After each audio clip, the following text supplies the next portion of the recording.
Well, let's get started. I'm going to do a couple of real quick intros and just an overview of kind of what we want to talk about today. So my name is PJ Leslie. I'm the Director of Business Development here at Tekmetric. And I do everything from, used to, some of the people on this call may be clients of mine that when I was helping with sales and whatnot, but now I mostly focus on strategic partnerships that Tekmetric has with integration partners, as well as some of our national franchises and multi-shop clients. That's why you may not have heard from me here of recent.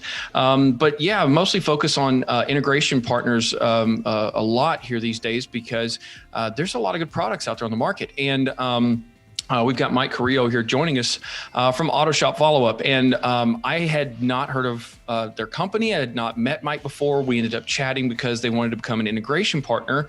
And the more that I chatted with Mike, I was like, oh my gosh, you are talking my language. This is exactly what I love to hear and see. And something that I do think that in my own shop, just to be clear, in my own shop, I thought we were just terrible at it. Frankly, we were always too busy. And, we were never too busy to send out direct mailers. We were never too busy to buy a billboard. We were never too busy to fill in the blank with increasing car count, but we were always too busy to do things that kept our customers there. So I've got Mike here to talk about some of those best practices. So Mike, please give us a little background on, your pedigree, your experience, man, and kind of what you guys do. And for everyone that's attending, do not hesitate to ask questions. This is not to sell you Tekmetric. This is not to sell you Auto Shop Follow-Up. This is for people to ask, what do you see working in other shops? What's the best practices you see and so forth? So don't hesitate to use that. So Mike, please. Yeah, let's appreciate that, BJ. Thanks for having me. I'm excited to be with you guys today and talk a little bit about follow-up, something that I'm passionate about. I'm also an extremely fast talker. That's probably the first thing to know about me at a webinar right off the bat. So if you give me the slowdown, I will do so. Just a little bit. Gotcha. So I started Auto Shop Follow-Up. I'm the co-founder and CEO. I launched this a number of years ago. And it came out of, I had an inbound answering service where we did phone calls for small businesses where we would take their overflow calls, right? And we actually had an auto shop come on and say, hey, we would love your help answering these overflow phone calls and helping with this aspect of our business. But then they said, hey, we know we need to be making these outbound phone calls. We know that we need to be doing this. It's something that I've tried to implement. My team doesn't want to do it. I don't want to do it. My wife's tired of me asking her to do it. How can we get something going? So we actually launched this and built this program hand in hand with him and really designing what does that look like for a shop to do this consistently. So as of about a year ago, this is now the only thing that we do. This is just supporting shops across the country and across Canada in doing these types of follow-up calls. My co-founder, Aaron Gaskill, he's actually from a shop family. So his dad owns a couple shops here in Arizona, and he was a service advisor there for a number of years. He actually started making the follow-up calls right when he was in junior high for his dad's shop. So he was doing the customer dials because that's what we do, right? We find a way to get it done. So he has a lot of background in it.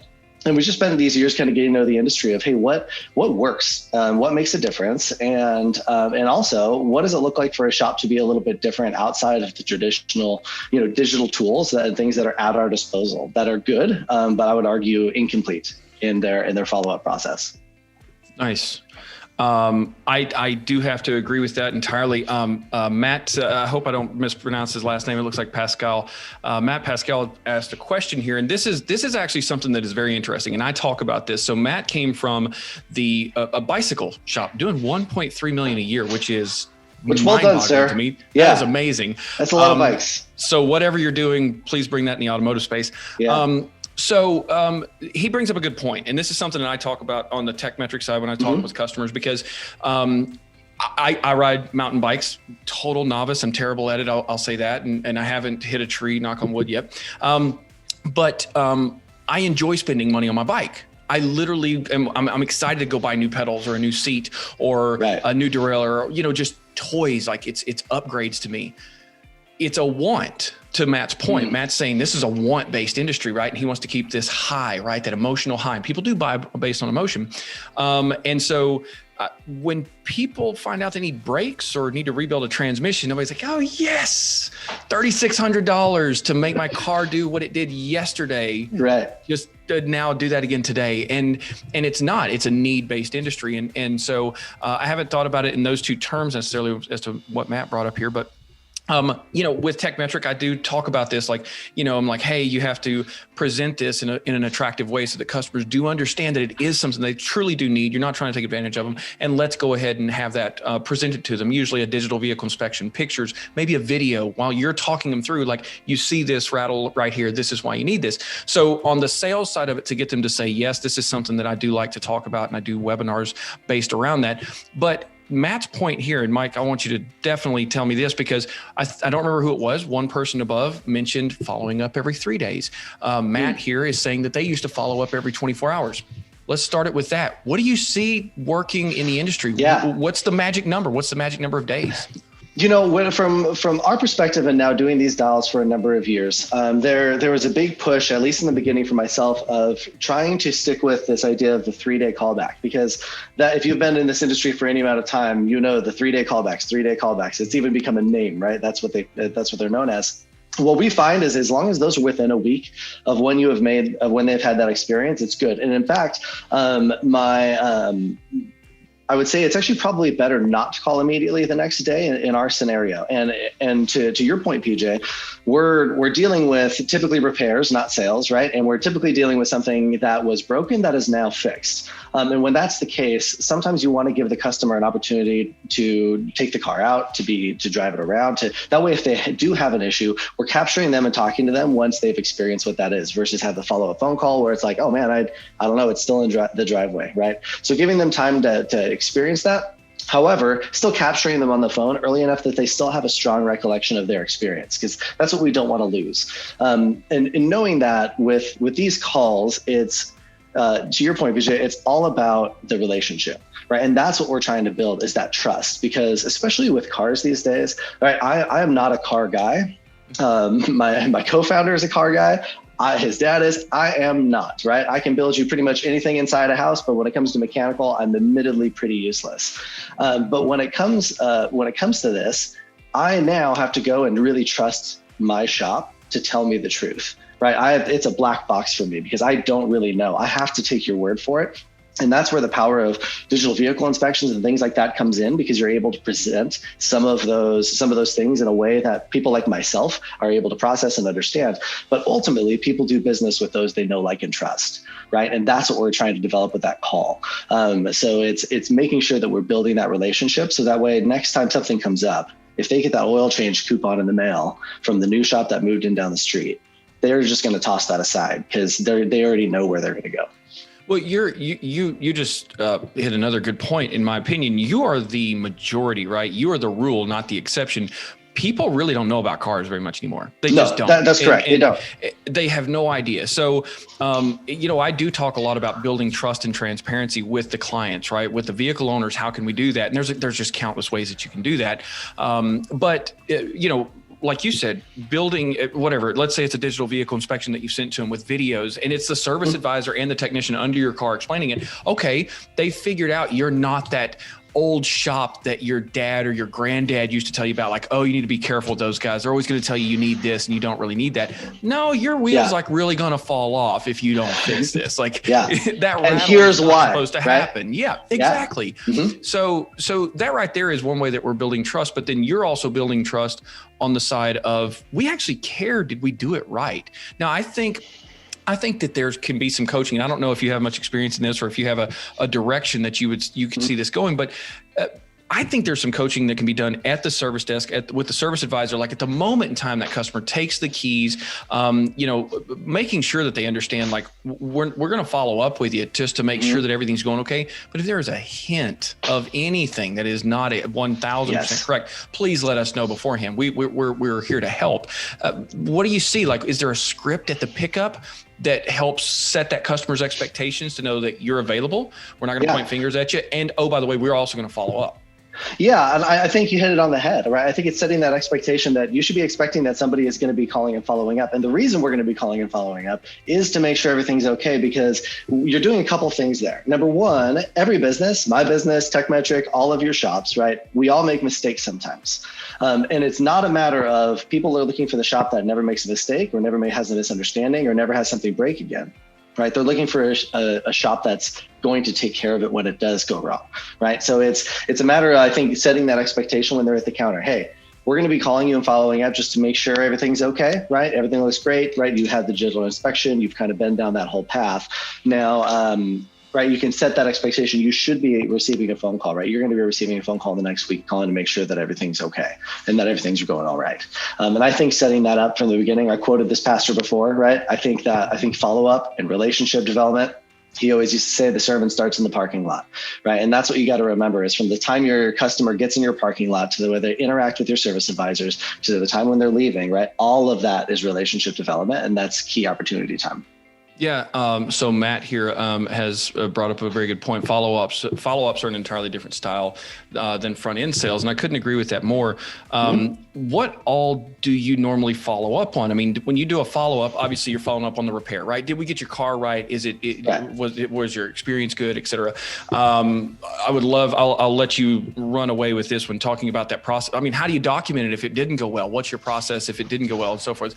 But do you follow up on other things, right? I mean, do you ask for reviews, right? It doesn't matter if that customer's happy. If they didn't tell anybody, nobody else knows that they're happy. So right. One, what are you asking for when you do that follow up? And then number two, what do you do when it didn't go well or it did go well? Like, how do you document that process?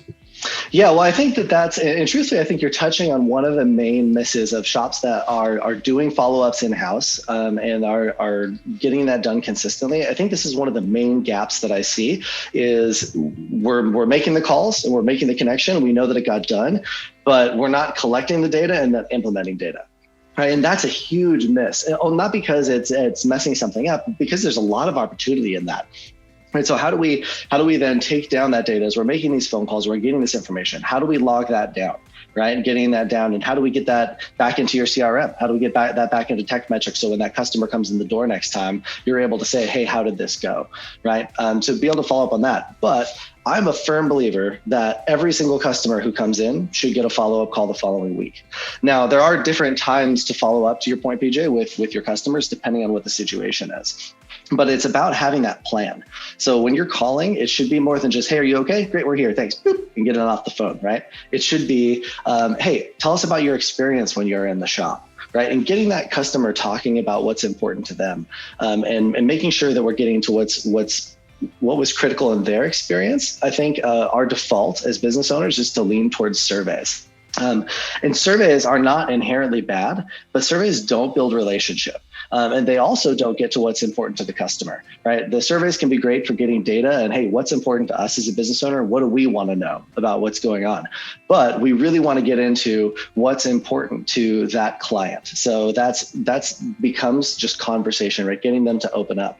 And so that's your traditional follow-up phone call.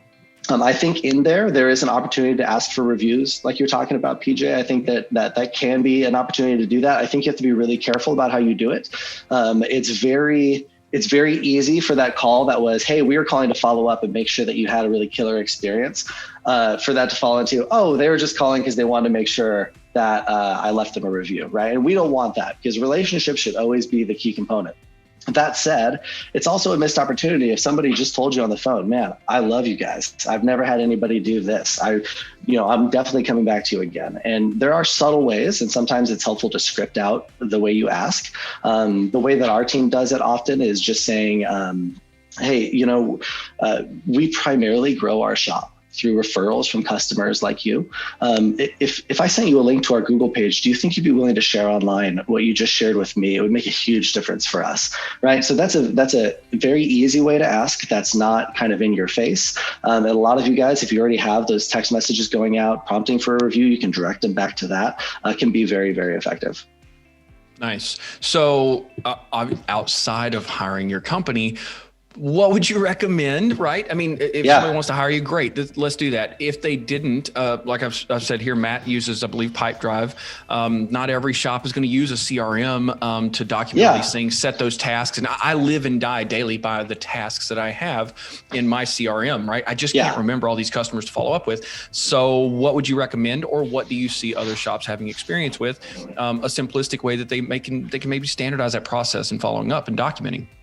Yeah, absolutely. So I would say there's a couple of things. One, the reports that you're running out of Tekmetric, right? Going back and running those reports where you're saying, okay, let me see every closed RO who came in last week. We wanted to call this week. We're going to be calling customers who haven't been in for 10 plus months, right? Let's go run that report and take that and make it as simple as just putting it in a Google spreadsheet and having your guys call down the list, right? We don't have to overcomplicate it. Their Pipedrive and using different CRMs can be really strong, right? And especially if you're going to make this a really big part of what you're doing.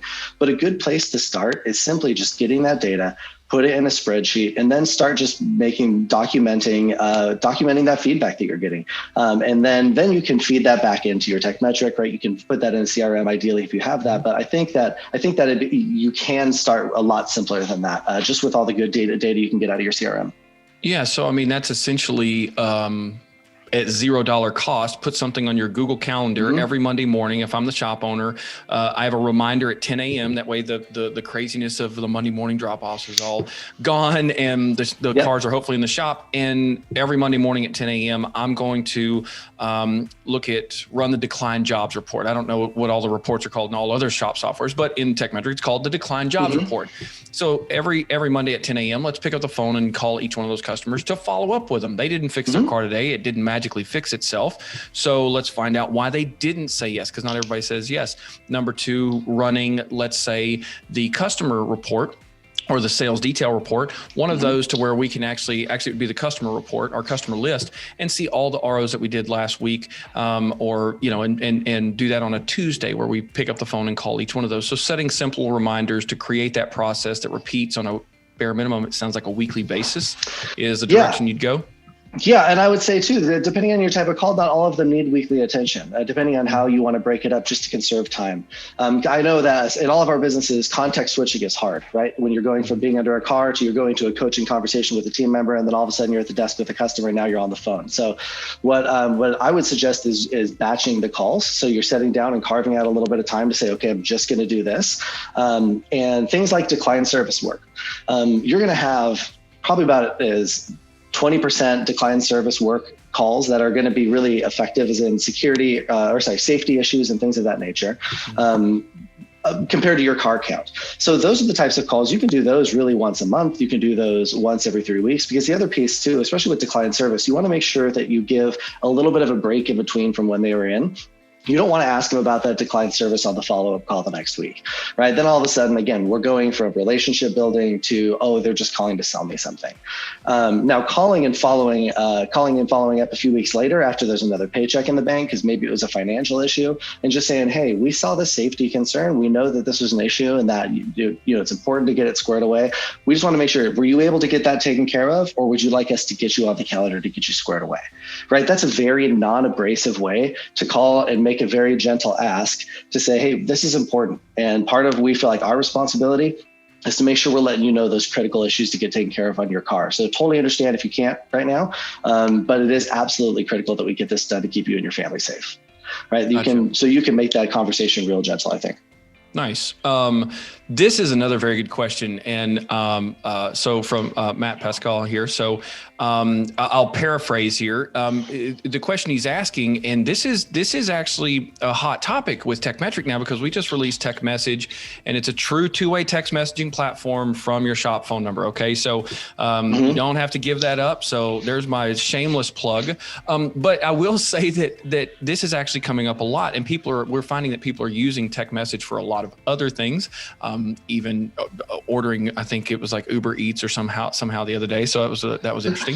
But he's asking, that text messaging has been the norm and people are just busy. You and I are on the phone. I mean, I'm generally on a normal week, I'm usually on the phone about 6 to 7 hours every day. And in between that, I'm trying to do my actual job. And so if the shop calls me, they'll call me 3 times. As a matter of fact, this happened yesterday. They called me 3 times. I couldn't get back to them. They shot me a text and I said, yes, go ahead and fix my Jeep. It was that simple. It happened so quickly. So to Matt's point, that follow-up, I got to admit, if somebody sends me a text message and was like, hey, PJ, is everything going okay with your Jeep? I'm probably going to respond yes. If they called me and left me a voicemail, 5 voicemails, just saying, hey, we're calling to check on it, I'm probably never going to call them back. Yeah. So that's me being like borderline millennial, I think. So Mike, take it away, man. Yeah, no, that's a great question. Well, here's the thing. There's no bad tool when it comes to that type of follow-up. There's bad ways to implement tools, I think. So for instance, text message follow-up can be really strong. Email follow-ups can be really strong. The thing I would say is neither of them build a relationship though. So I think it depends on what your goal is. So for instance, like you mentioned, when you're in the middle of the shop, right, that customer and you're trying to get approval for a parts and yes, okay, go ahead and move forward. Yes, go ahead and do this, right? 100%. That going back and forth via text from one of the, oh man, that's killer. I love that, right, at my shop. However, that if you were trying to make a connection after the fact and build that relationship, nobody feels closer to somebody as a result of a text. So is it good? Absolutely. Can it generate reviews? Yes, it can, right? And getting those auto review text messages going out to your customers, none of those things are bad things. But what we don't want to do is think that they're going to do something for us that they're not. Right. And what they're not going to do is, like customers, there was a time when you could send out an email and it would say, hey, Mike, comma, and then go into the thing and be like, oh, wow, did they write me this email? Like, we all know what an email blast is, right? We all know about automatic text messages now. Nobody's thinking like, wow, they really took some time to put together this email for me. So as a result of that, what do we do to then combat losing that relational piece? And that's what I'm thinking is we want to make sure that those text messages, the emails, those tools are not bad things at all. However, I think they do miss a couple things that are important, especially in our industry where it hinges so heavily on trust. Gotcha. That's interesting. So Matt also followed up and said that, that is helpful, but, it does seem like it's kind of boiling down to setting that expectation for the customer. Like if, again, that's that script at pickup, whenever they're leaving, like, hey, we're going to send you for this. This is a good example. I hate getting a paper repair order when I pick up my vehicle. Drives me nuts. Yeah. But if people just ask me when I come to pick up my vehicle, hey, PJ, I can email, text, or print your repair order. What do you ever do with a printed repair order? I fold it up, shove it in the glove box, never look at it again. Why can't people do the same thing? To Matt's point here, why can't you say, hey, we always do a courtesy follow-up to make sure that your car is properly fixed and that you're happy with it. Would you prefer a phone call or an email? We may do both, but we don't want to bug you, Is that okay? Just setting that expectation, and then beyond the shadow of a doubt, no matter, what happens, meeting or exceeding that expectation. You've said it. Now you have to follow up. And if you don't, they're gonna be like, well, I'm not important. Mike doesn't find me important. He didn't follow back up with me to see if my car's okay. So yeah, I would say this. I think asking is a great idea. I think knowing and delivering that experience to your customer in the way that they want to have that experience delivered is important. Here's what I would also say that would be the flip side of that is most people, if you ask them if they want a phone call, the answer is no. And yet the impression that it leaves and the fact that our answer rate is over like 65%, you can do this well and people do pick up the phones. And this is, and PJ being in sales a long time, one of the main sales things is you don't want to sell out of your own pocket either. Like just because, right, you may be selling a repair for front end and you're like, man, this is going to cost you $4,000. And like, I wouldn't be dropping $4,000 on this right now, but this customer might, right? And that's the same thing with phone calls. Whereas we think that I as a business owner and you guys, none of us answer our phones typically when we get a call from a number we don't know. We just don't, because we get inundated so much with phone calls. But that is not the average customer experience. And so while myself, I would too probably say like, oh yeah, don't call me, just shoot me a text message. I'd rather not deal with it. I would still get off the phone from a good follow-up phone call and feel more connected to that shop, even though I would have opted out of it before, right? Because we don't really always know, customer doesn't always know what they need, right? And what's good for them and what's going to drive that relationship forward. So that would be my only caution in that. I don't think it's a bad move though, Matt, at all. Yeah. That's interesting. That's a very good question, Matt. By the way, anybody else that wants to ask any questions, this has so far been the Matt show. You are more than welcome to ask any questions. There is no dumb question here. We are literally going through this to see what Mike is seeing in the industry as a kind of as a standard operating procedure and what's working for other repair shops. So that being said, so tell me, well, one question that just popped into my head when you just said that, when you guys do follow-up calls, when you're working for a repair shop, how do you manage the phone number? Are you guys calling from your own phone number, or do you actually, because I know you call through and say, I'm calling on behalf of PJ's Repair Shop, right? Yeah. This is Mike from PJ's Repair Shop, and I'm calling about this. What do you guys do for the phone number? Do you call through their phone number or anything? Or we match everything to a local area code. So we either assign a phone number to that shop and caller ID it for the shop, or we call from a local area code depending on what the shop wants. But gotcha. Calling from that outside an 800 number, right? If the whole goal is building that relationship, we definitely want them to feel like this is the shop reaching out and contacting us. Gotcha. Nice. So Matt has a question here in the Q&A. He said, what about the frequency in post-sale, right? So after the sale is done, what he's been doing is 48 hours, asking for a review. And I'm assuming he's probably checking in on the, Matt runs a tight ship down in Houston. So asking for a review and checking on the repair, then a 90-day, 4 month, he says, is optional, 6 months, and then 9 months and 12 months. So I would like to hear what you see kind of as that's pretty much a 12-month schedule, keeping that customer warm.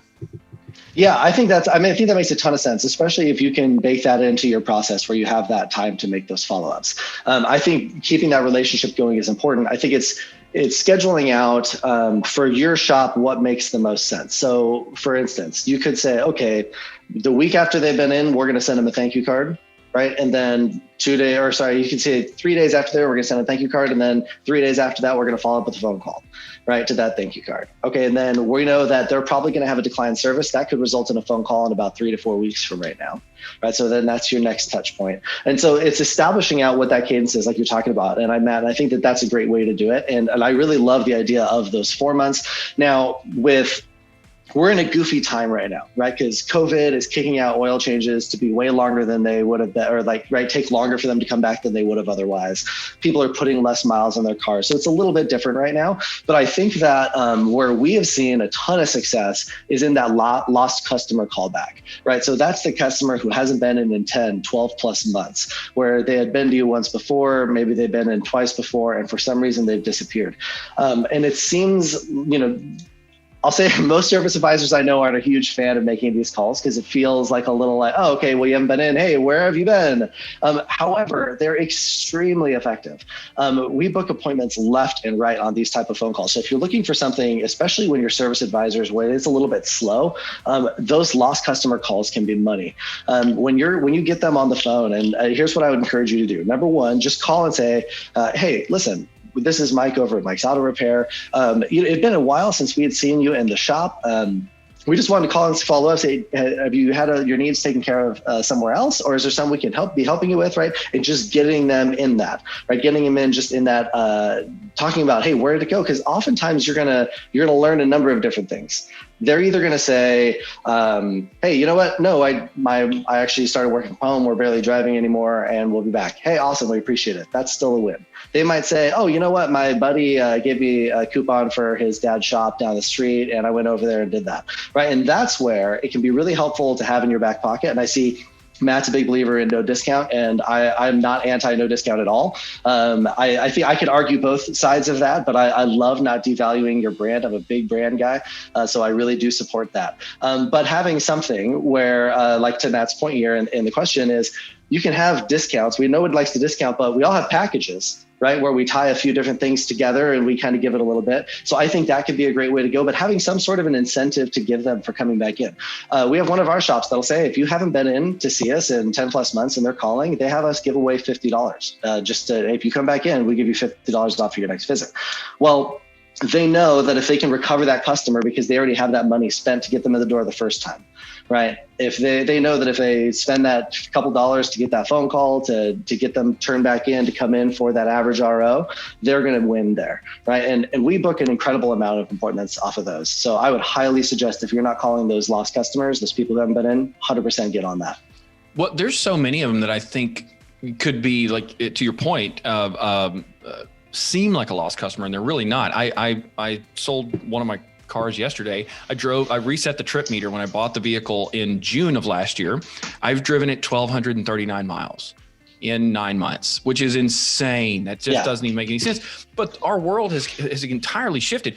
But to your point, if you call a customer that you haven't seen in 9 or 10 months, and they say, oh yeah, my company is allowing me to work from home. Fantastic. Mm-hmm. People are happier working from home. They're more productive working from home. I work far more sitting in my home office than I do when I go to the Tekmetric office. I just do. I get more done 100%. And I work longer hours, but they're not driving. They don't have that 15, 20, and 30 mile commute each way to the office anymore.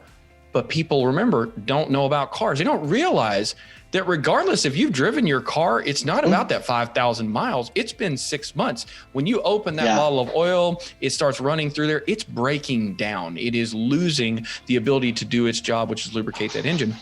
People don't realize that. Huge opportunity to just say, listen, your car does still need to be brought in, right? You're not driving it much. Let's at least look it over. Are your tires dry rotting and cracking? Is it parked in a garage? Is it sitting in the sun all the time? Do you live in Arizona? All of these things are opportunities for people to bring that up. And frankly, our world has changed. People are, how many webinars have you done, Mike? Just the number of webinars that we all do now, we've all gotten very comfortable with it. Everyone is doing that. So if we're not taking those opportunities, I think you have to pay close attention to that. Number two, that's a point that I think you made very well that I wanted to expound on. But number two, what do you hear is in a dollar amount of acquiring a new customer? Because like you just said, these guys are doing a follow-up phone call. And offering $50. That is the lowest by far that I've heard of acquiring a customer. Most people tell me, I usually hear between 100 and I've heard as high as 400. But what do you hear? What does it cost to get a new customer to come in the door? To also answer Matt's question here too. Yeah. So this is just based on coaches across the industry. I've talked to a lot of coaches, and I love this question. And I have a background in software sales, and PJ, obviously you do too. And when you do that, when you have that background in software sales, you think very heavily about certain things, right? And that is that lifetime value of a customer, right? What is that customer acquisition cost? What does it cost us to actually get them in the door and going? And that customer acquisition cost for an auto shop, from most coaches I talk to, say it's between $250 and $350 to get somebody in for the first time. Now, those ranges can be a little bit lower, they can be a little bit higher. And then of course, there's always folks that say, well, I don't do any marketing. I'll spend any money on marketing. Well, if you have a building and you have a sign on it and you're doing things to bring people in your building, right? So we're all doing marketing. Now you may not be as much as you could be, and you might not be proactive mailers and things of that nature, but understanding what it actually costs you to get a customer in the door is absolutely critical. Because imagine this, right? You're doing maybe through Mudlick or Upswell, you're sending out your mailers and you're getting those going, right? Customer comes in the door and they bring that in. They're like, well, and maybe you send it out as a loss leader. So maybe you're selling oil changes for $25, right? And now they're coming in. And so now you're already losing $15-20 on this oil change. And now you're saying, well, now I'm supposed to take a few minutes of my service advisor's day to make a phone call and follow up on this customer that I've already lost $15 on, right? But the money is in the return visit, right? The money is in that next visit where they come in and they pay that full invoice, where that first time customer then converts into that second time customer and you reach that average RO and above, right? That's what the goal is. And so that's why I think investing even in, especially in those first time customers, even though you may like sting a little bit because you already have some money out there to get them in the door. Let's not waste that. Let's not waste that investment, because then the key is if you get them in the door, most of the work is done, right? That's the hardest part, is getting them to come in and try. And then if you execute, right, then it comes down to executing well through that entire process, through that sales process, and then through your follow-up process to win that business again the next time. So what would be, I don't know, at Mike's repair shop, what would you use to get that customer to come back in? What would be the package that you think, to Matt's point, let's get away from discounts. I agree with him. Yeah. I hated discounts. what did I do? Even the $39, I did a $39 oil change, which was, I think was a full synthetic, included a tire rotation, but we used to sell it, I think for $79 was the actual package price. And I wrote off the other $40 or $50, $30 or $40, excuse me, as an advertising expense. It was a cost. It was an advertising cost. So I don't know, what would Mike's repair shop do if you were calling somebody? What's the package? What's the hook to get them back in? So is this a lost customer call, or is this just a customer follow-up call, or what are we talking about? Let's say it's somebody that's probably been, call it either a lost customer or somebody you have not seen in, let's say, like 10 months or something. You know that they're going to need something in 10 months. I wouldn't be shy about doing, and even Matt, to your point of not discounting, and is to just give a credit and say, hey, listen, because you haven't been in, we want to show you how much we value your relationship. You can just say, hey, here's a flat $25, right? At the end of the day, a flat $25 to get somebody reactivated and back at the door, you're going to upsell them at least $25, right? So in balancing that out makes sense. But I think it comes down to the shop and your demographic. And this is where I think why, especially in the automotive space, not discounting makes a ton of sense, because ultimately, the customer, and this is just a marketing philosophy. Again, I'm a big marketing and brand guy. If the customer that you want is not the customer who's going to go down the street because they have $10 off their synthetic oil change, that's not your target market, right? If that's not the person you want coming into your shop. And so what you want to do is we want to bring more people in at the top of that funnel to get more people coming into your front door. And then your process of the way you follow up, the way you sell when they're inside, the way you present only what's needed, your digital inspection, the way you love that customer through the end, that's what's going to convert them back, right? That's what's going to bring them back in. It's not the price point. At the end of the day, I don't know. I'm not going to go, when I go to my shop now that I've been going to forever, I just went in, I had my oil change done on my truck, and whatever else they said, it was $300. Okay, right? But I'm not shopping that around, because now we've established that relationship. See, discounts are helpful when you're trying to win somebody you don't have a relationship with. But relationship trumps discount every single time, because what it really comes down to is, am I getting a fair deal? And am I paying for the right things? Is this necessary? Are you charging me for things that I don't need, or you are just fixing what needs to be fixed? That comes from a relationship. Discounts, you can send out a bazillion postcards and you can make the phone ring, right? That will make the phone ring.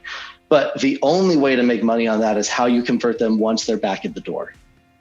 Yeah. So Matt says it goes back to setting expectations, and I have to agree with that entirely. Yeah, I talk about that all the time. If you can set people's expectations, and I've done it, I've failed. I told somebody I'm going to call them back, and I forgot to call them back. I didn't set a task, and it slips my mind. They suddenly feel like they're not important. So I could not agree more with that. And so one thing I want to ask you is, we talked about this, and you said that, if you wanted results, then, the person making those calls really has to want to make them. How do you get people to switch their mindset to where that is what happens, right? Because how many times do you hear, I'm too busy, I got to call this customer back, I got to build this estimate, I'm waiting on these parts, blah, blah, blah. So how can a shop owner make that switch flip in their service advisor's mind? Or do they need to hire a CRM person that just sits there and smiles and dials all day? Yeah. Or your company, one of the two. Yeah.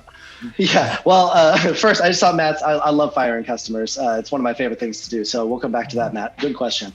But for that, I think that,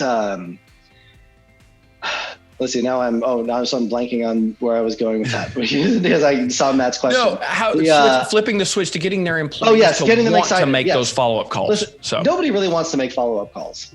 That's just the nature of it. So now, if your service advisors, all good. So if your service advisors don't want to do it, right? So there's a few different things I've seen that can help, right? If your service advisors can start to see the long game, right? And this is all about where, as a business owner, you're casting vision and you're trying to get your team bought into the process that you're doing, because customer callbacks are a long play. right? It's not the type of thing where like, oh, we called customers this week and now we've doubled our car count next month. It doesn't work that way because it takes time and relationship and repeat visits for customers that only come in, right, 2 to 3 times a year. So it's a long game. But if their compensation is tied to how much they're serving at the desk, those declined service calls can be money, right? When you're slow, those declined service calls can be money. Same thing with those lost customer calls. Each one of them, their commission is going to some other service advisor down the street, right? They should be making that money here. So putting it in a context where you're actually tangibly converting and seeing it move into making money. For us, service advisors are our team's best friend usually because they know they don't really want to be making these calls, but they do begin to see the value in making them. And I think that that's where it is. How do we get your team to see the value in making these calls, that it's about more than just fixing the car? It's more than just getting the credit card that one time, but it's about how do we set ourselves up for success for years to come with this same customer? What does that lifetime value of that customer really mean to us? And what does that mean to them? And putting it in a context to where they can get on board with it. One of the things I want to say as well before we go into firing a customer, because I do agree with that entirely. I've had to say it to people both at Tekmetric and in my shop. I'm like, I just don't know that we can actually provide what it is that you're looking for. If at any point that changes, I want us to do business, but I'll let you go into firing customers, Mike. But to Matt's earlier question about things like building value and kind of shying away from discounts. This actually happened on a call the other day that I was actually pretty shocked on. So I was talking with a marketing company that we use, Tekmetric uses, and they were coming up with marketing and advertising ideas. And they were like, PJ, can you show us some of the difference? And so I started showing them and whatnot. And as I'm going through, and I built a quick repair order and I showed them like a digital inspection, a video, and pictures being attached and saying, hey, this is what you would receive if you brought your car to the shop. I think if I remember correctly, there were 9 people on this phone call, none of which know anything about cars. Every single one of them owns a car, and not one of them has ever seen one of those in the repair shops that they take their cars to, which blew my mind. Because I'm around this, right? Because Tekmetric has this, and I'm used to seeing it. And even in my shop, we were doing the paper multi-point inspections. Digital vehicle inspections were still just barely being adopted at that point. The technology was really no good. But all of them, in like unison, said, I want my shop to do that. How do I get that? And all they asked for was transparency, which created value in PJ's little fake repair shop as I was showing them this. But that's all they asked for. People seem to be focusing a lot less on price. They are cost conscious, but they're focusing less on it. They just want value, right? Yeah. They're looking for that value and how you can create it. I have people that are like, obviously everything from free loaners.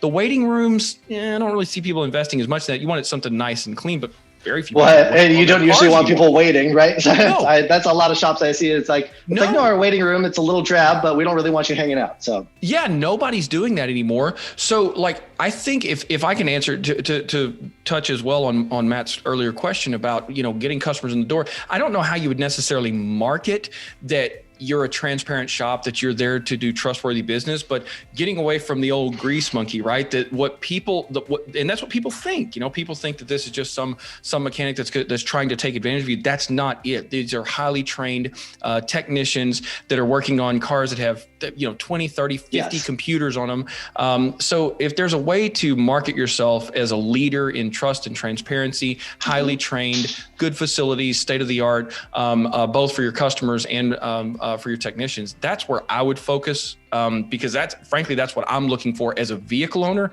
That's what I'm looking for. I don't really, there's a lot of places that do fast and cheap oil changes.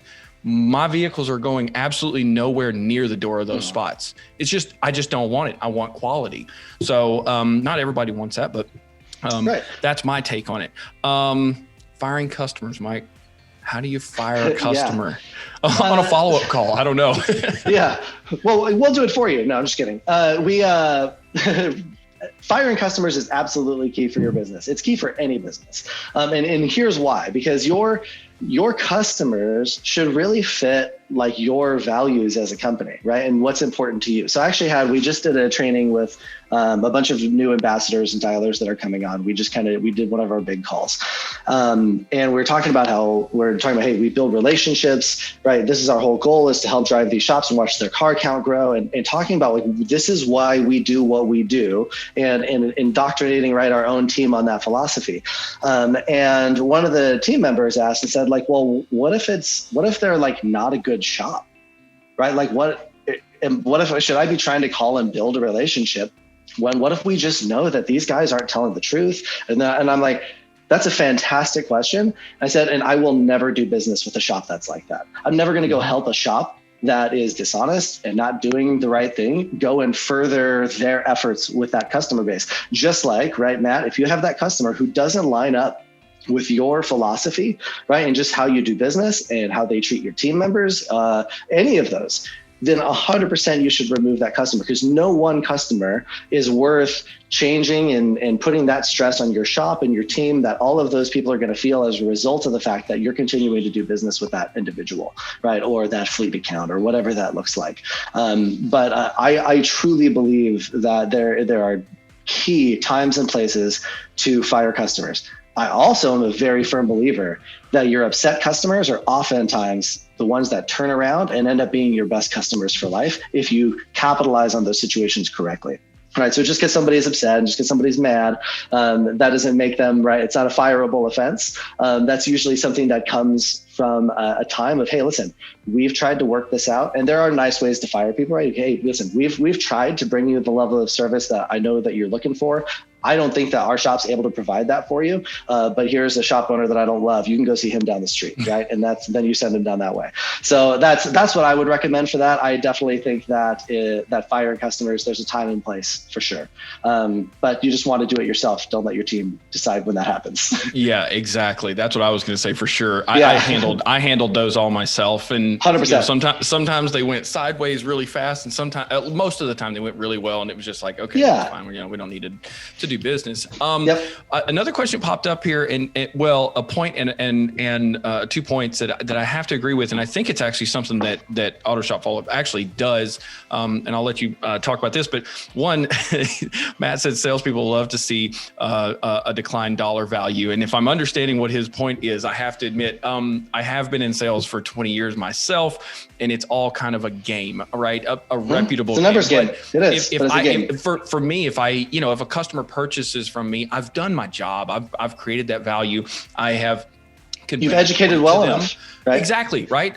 Sales is a transfer of knowledge and enthusiasm. So you can have all the knowledge in the world, and if you speak like Eeyore, like, oh, hey, you need brakes, you're not going to sell it. It's not and vice sell. versa. You can be super excited, and people go, well, what does my car exactly need? You're like, I don't know, but let's get excited about it. Like, it doesn't matter. Like, there has to be that joint effort there. And so, for me, I have to agree with Matt that yes, I do get a little bit excited, and it's fun for me, especially when a customer has seen the value that I've tried to present. But he did bring up a client ranking system, and don't you guys do something like that already? Which this is probably going to go a little above and beyond what most shop owners are going to do in their shop. But don't you guys have a way of essentially creating data that is actionable when you do follow-up calls? Yeah. So, and I would say this is, I'll speak to just the collecting data and then to the kind of client, the ranking system. So there's collecting data. If you're doing these calls, collecting data and implementing is hands down one of the biggest things that you can do, apart from asking for the appointment and things like that, right? But it's making sure you're collecting the data and then implementing the data, right? It's just like when you're at Vision in 2020, you probably thought of 15 different things in those classes you want to implement in your shop when you get home, right? And then hopefully we get one or two over the line, but that implementation and taking down the data is one thing, but then applying the data and having a system in place for doing that is absolutely key. For the client ranking system. So our tool doesn't rank your clients, although what we do is on every single phone call, every connection that we make, we're ranking their experience level with that, whether it's a positive, neutral, or an escalation. And then over time, you're able to then see, okay, here's what our kind of customer satisfaction score is overall. And we're actually going to be releasing our new dashboard here in the next 6 months. And then in there, you'll be able to go in and sort and say, oh, by service advisor, here's what our customer sat score is, right? Based on who they worked with, and all that kind of good data on your actual team, because there's a lot of reasons to follow up, and a lot of shops come to us or start a system for a lot of different reasons, right? Sometimes it's because, hey, I know that I need to be doing this and we can't do it. Sometimes it's because, like, I've had a shop call me a couple weeks ago, say, hey, Mike, my car count's dropping, right? We haven't changed anything.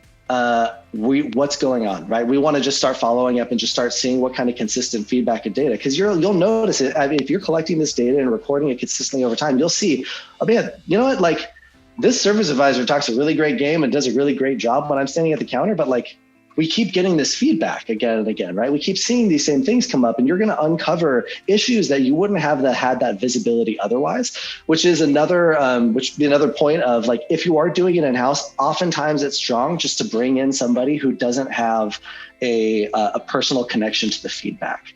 Right, you don't want like if you've had your service advisor making these calls for a long time and they've never come up to your desk and put a sticky note and been like, "Hey, this guy thought I was really pushy and condescending," and then I yelled him out the door, right? Then you're probably not getting totally unbiased feedback, right? And that's not a dig on any of your team members. It's just a reality. We all have good days and bad days. So if you're not getting that feedback and that actual unbiased feedback, right, I would figure out a way to get that system in place and get somebody who's making these dials on your team who's not going to be affected by that data and is just going to give it to you. Here it is, like, no matter what they said, this is what it's coming back as. This is what the data is showing us.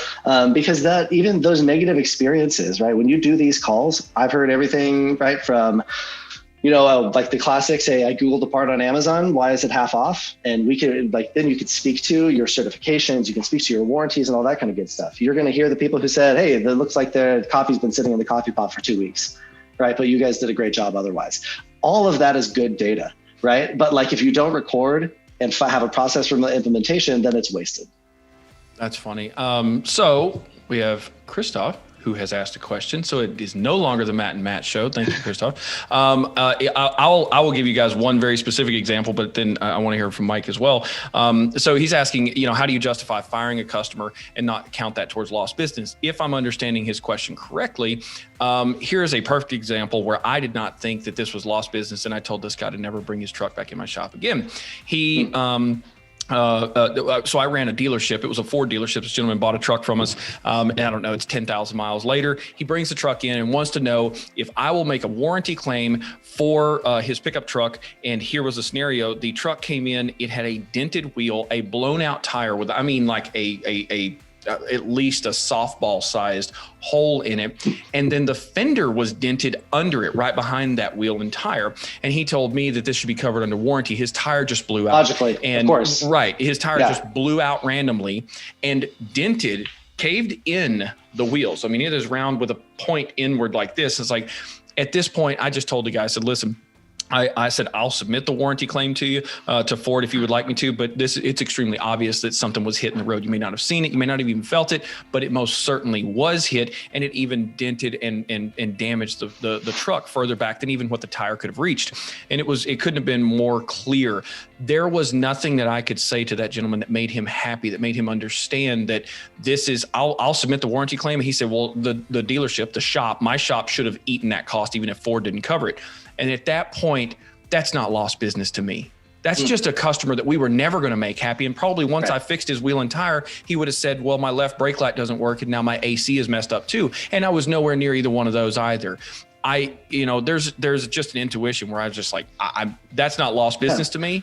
There's a point, hands down, there's a point when a customer, and Christoph, it's a great question, is there's a point when a customer has taken up so much of your time, energy, and efforts that whatever revenue is left over from the work that they're getting done isn't actually revenue anymore, right? Just because you're spending so much of you have to ask yourself what your hourly rate is, right? What is your time worth? What is your service advisor's time worth?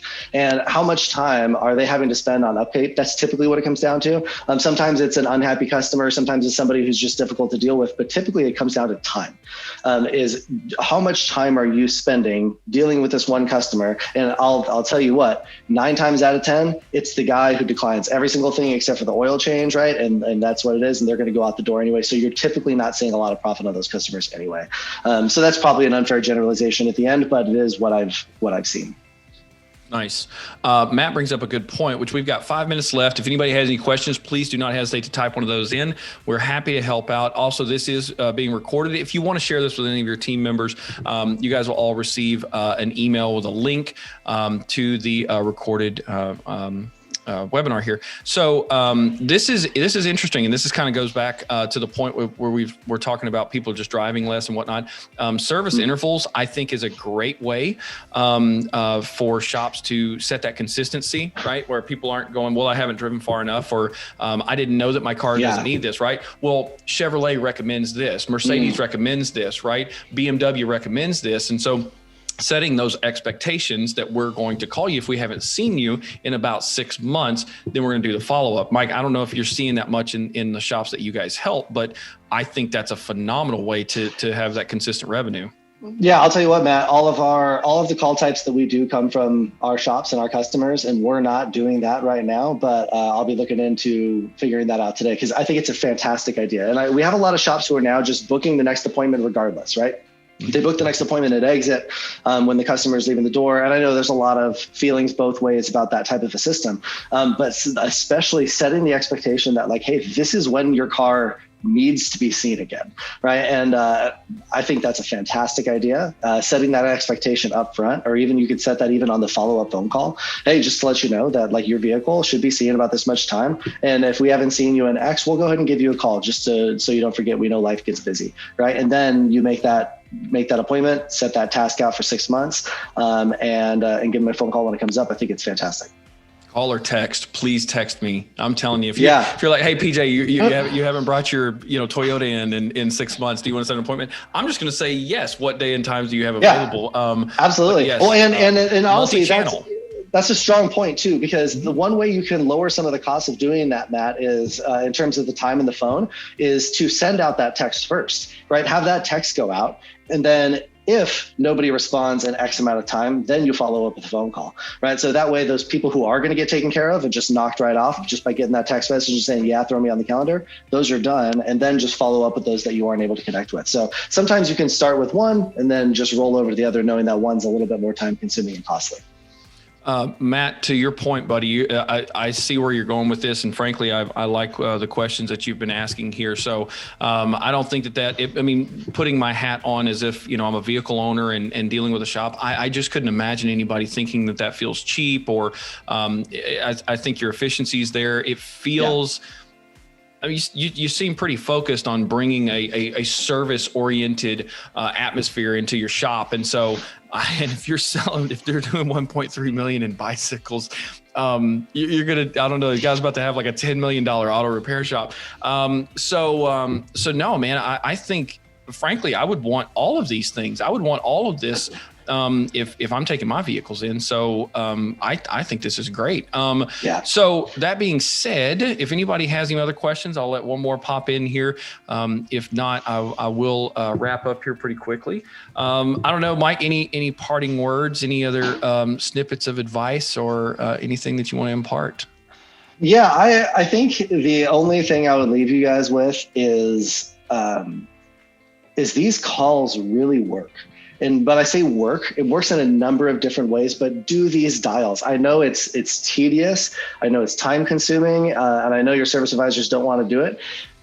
Be their model, right? Do it yourself for a little bit. I know it's probably some of you are laughing in your chairs right now. I get it. Try to squeeze it in, just to experiment, right? And that's another piece that I made calls to our clients like 2 weeks ago, because I want to always be able to tell my team members I'm still in this with you, right? And that's just part of how I run. That's helpful, I think, sometimes for your service advisors to say, hey, we're doing this, and this is the tangible difference it makes. How often it comes in where you're saying, hey, You had to record in for an oil change last week, right? How's everything running? Great. But you know what? My wife's AC is blowing a little warm. When they start seeing those appointments coming in and they start seeing the actual tangible dollar difference that it makes, they'll get on board. But I promise you guys, making these efforts, and it's hands down, it is absolutely worth it. You'd be shocked at the amount of revenue you see driving.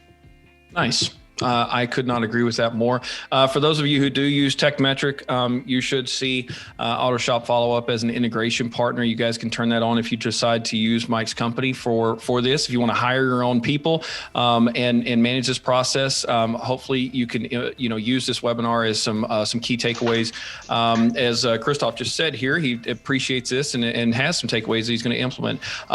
So we're happy to help. Don't ever hesitate to reach out to us to set everyone's expectations. You'll probably see an email that's going to follow up and say, hey, if you want more information, contact us here. But thank you, each and every one of you, for joining us today. Be on the lookout for a follow-up, but thank you guys so much. Thank you, Mike, for joining me today, buddy. Hey, thank you, PJ. Appreciate it. Thanks so much, guys. Appreciate you all. I dropped my email in there. If you guys have any questions, always happy to chat. Thanks, guys. Awesome. Thanks so much. We'll see you guys. Bye-bye. Appreciate you. Thanks for watching. Please do not forget to give this video a thumbs up and to share it with the rest of your team. Also, please subscribe to our YouTube channel if you would like to see more helpful videos for auto repair shops. Have a wonderful day.